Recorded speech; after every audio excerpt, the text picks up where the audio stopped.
Good morning. Have you ever had one of those days, or one of those weeks, where you just couldn't seem to get a break from challenges and blows? Well, 2015 was one of those years for me and my family. The day after my daughter's birthday in February of that year, my husband's sweet 99-year-old grandmother died. In April, my Aunt Nancy, who was close in age and more like a big sister to me, lost her battle with cancer. In October, as I was still mourning Nancy and Grandma Ruth, my beloved grandfather, Sir, died at age 100, 6 months, and 10 days.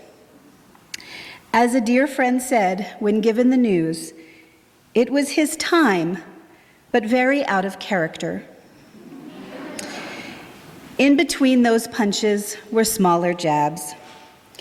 The roof leaked and needed to be replaced. A job that I was doing came under fire, and our car required extensive and costly repairs. Needless to say, it was a stressful year. Not to be outdone, 2016 hasn't been that much better so far. In February, we had to put our cat down unexpectedly, and in April, on the day after the one-year anniversary of losing my aunt, my uncle died suddenly. Worn down by all of the emotional upheaval, I came down with the flu, followed a month later by strep throat. My body was just as wrung out as my heart. Have you read The Long Winter by Laura Ingalls Wilder? It describes a brutally harsh winter on the prairie, with wind and blizzards and bitter cold.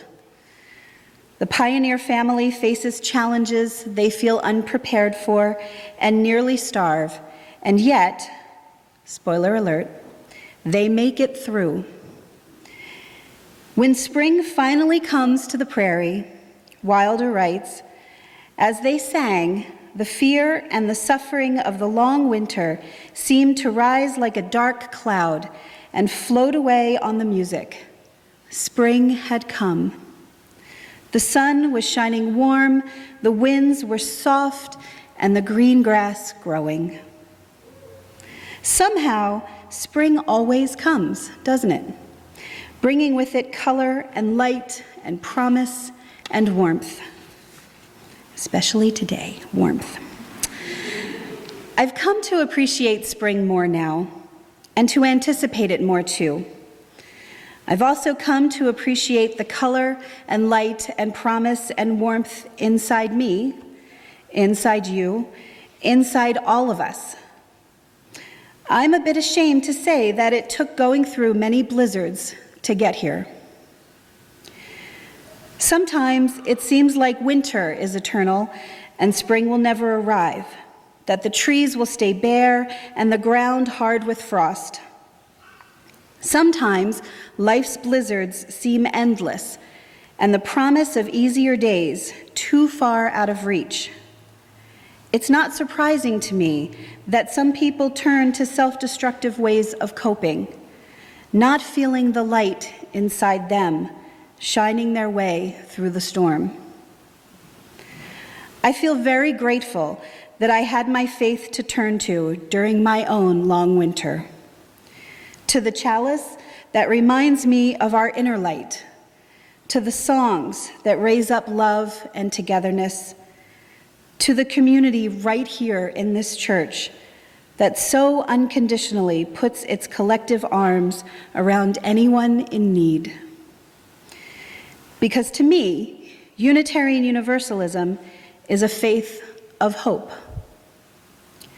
Our social justice work focuses on making the world a better place, and our passion and energy toward that work have helped to do just that in so many ways.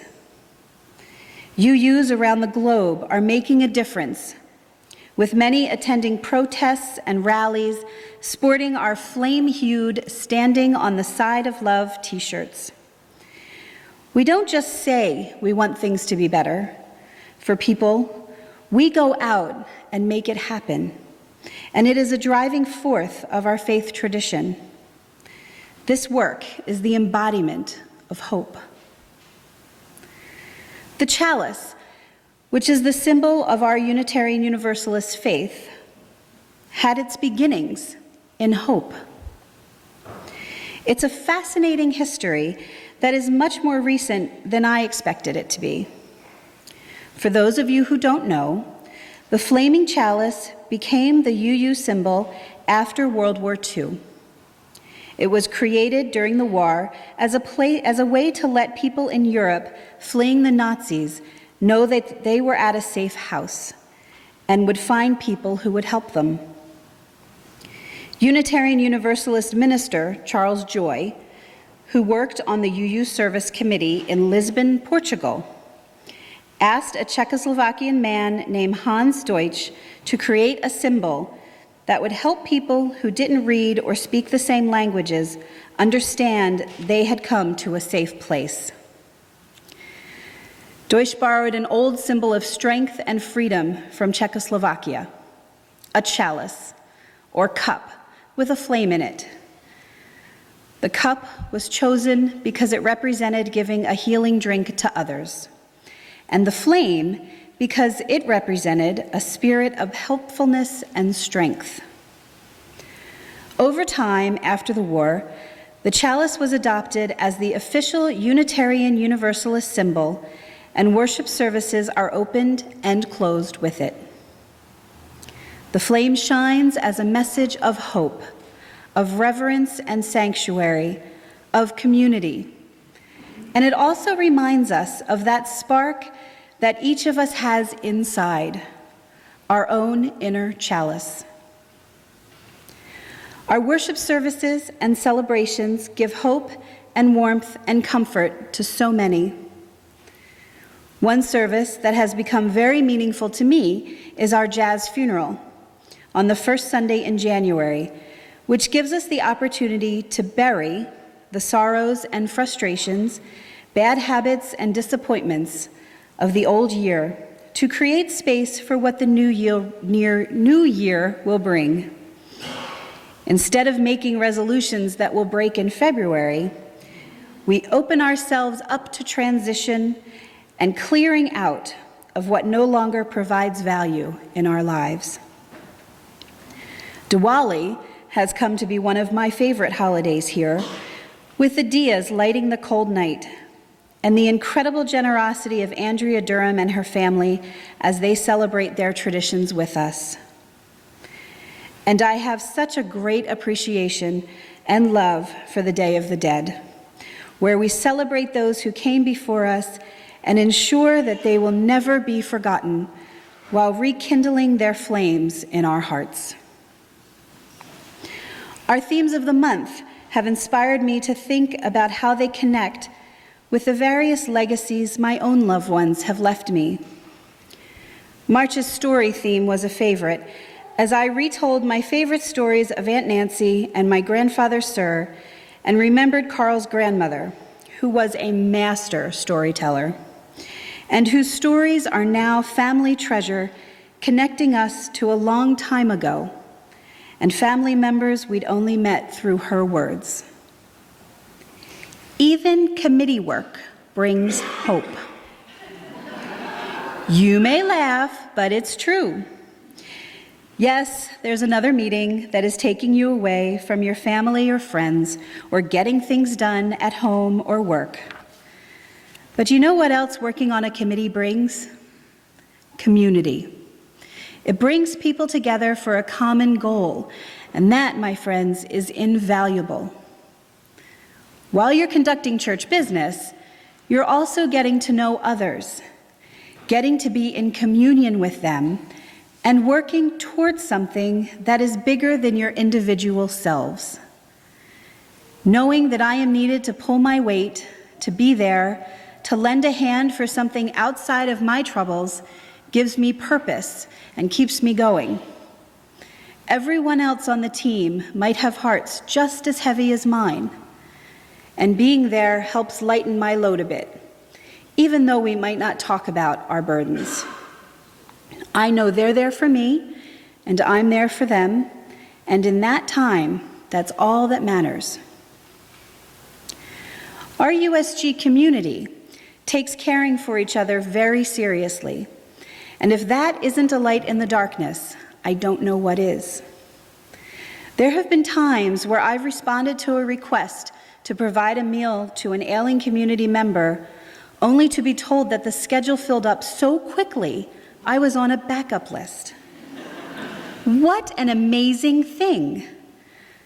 I've received so many wonderful cards and notes in the last year and a half, so many hugs and sincere how are yous, and I know that I do not have to carry my sorrows alone, that there are such good-hearted people here who will help with the load in so many different ways. I had taken that for granted before 2015, taken for granted that there are good people here. I'm not good at asking for help, but I saw how this community unquestionably gives it. We give help and hope and love without asking for a thing in return, because we are a place of love.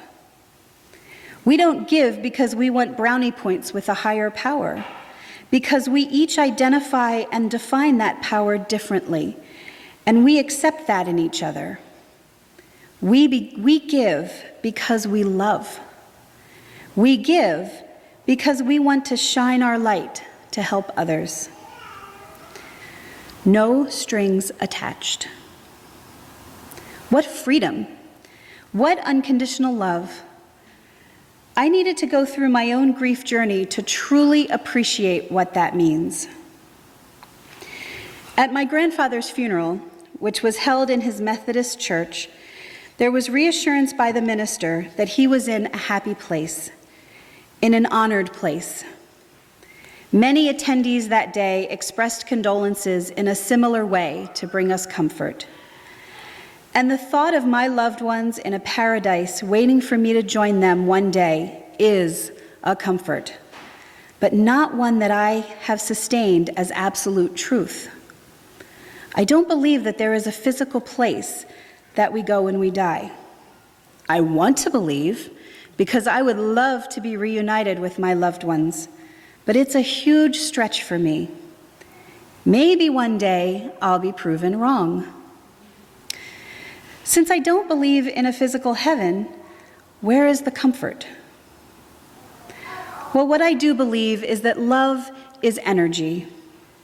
And if there is love, that energy never dies. A part of that energy is always with me, inside me, moving me forward. Grandma Ruth is in the stories I delight in telling, as she once did. Sir is there in the times I need to call shenanigans on something, although he used a much saltier word. Aunt Nancy is there when I find something funny, or more likely, inappropriately hilarious.